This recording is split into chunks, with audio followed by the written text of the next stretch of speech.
Hey guys, Slasher Movies 410 back again with another video, and for today's video I'm going to be reviewing the A Nightmare on Elm Street Part 1 Freddy Krueger Prop Replica by NECA.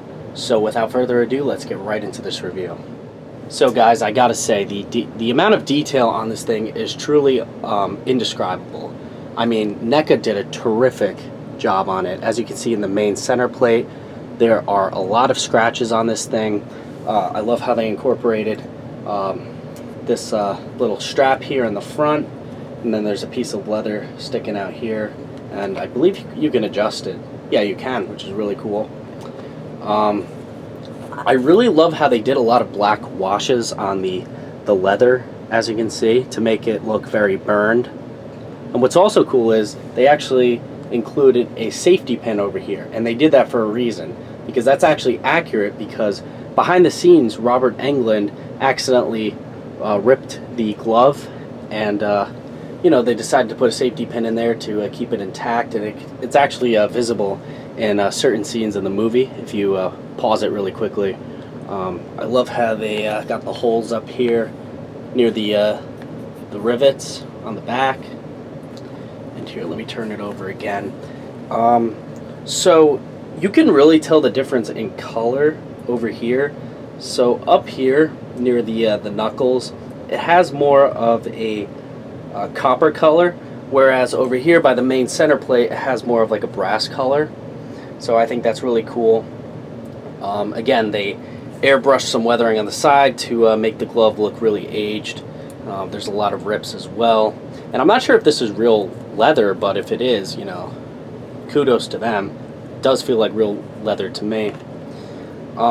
Now I'm going to show you guys my favorite aspect about this glove, so let me set it down here and I will zoom in so I can show you.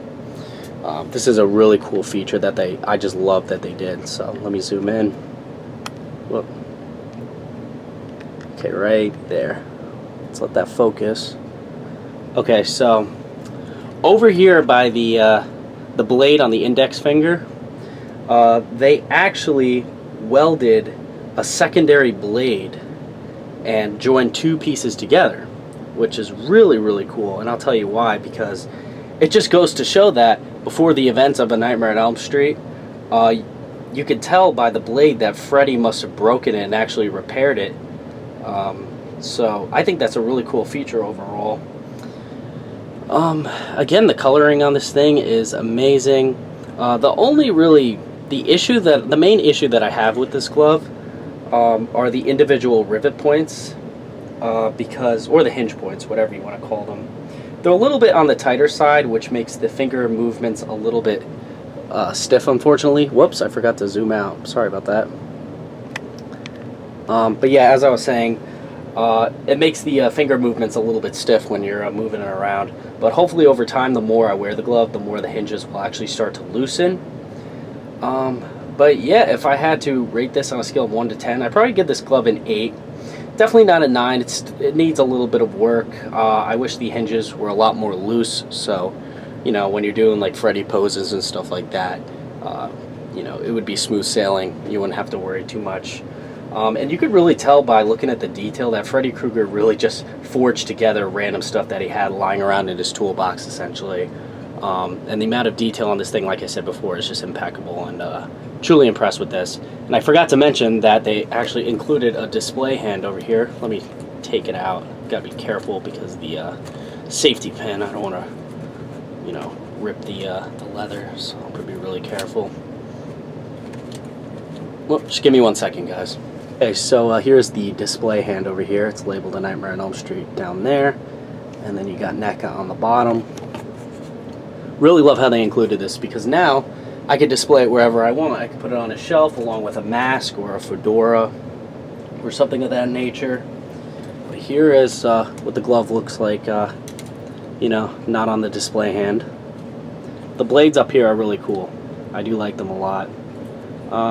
They could look a little bit more realistic, but, you know, for a replica, for a cheap replica, this is pretty ideal, I do gotta say. So I'm actually going to throw this thing on, because I bet you guys are dying to see what this looks like worn. So I will be doing that, so just give me 1 second. Okay, so here is what the glove looks like worn. Really, really nice. Let's see, there's the safety pin on the bottom. Here's the back. Really impressed with this thing.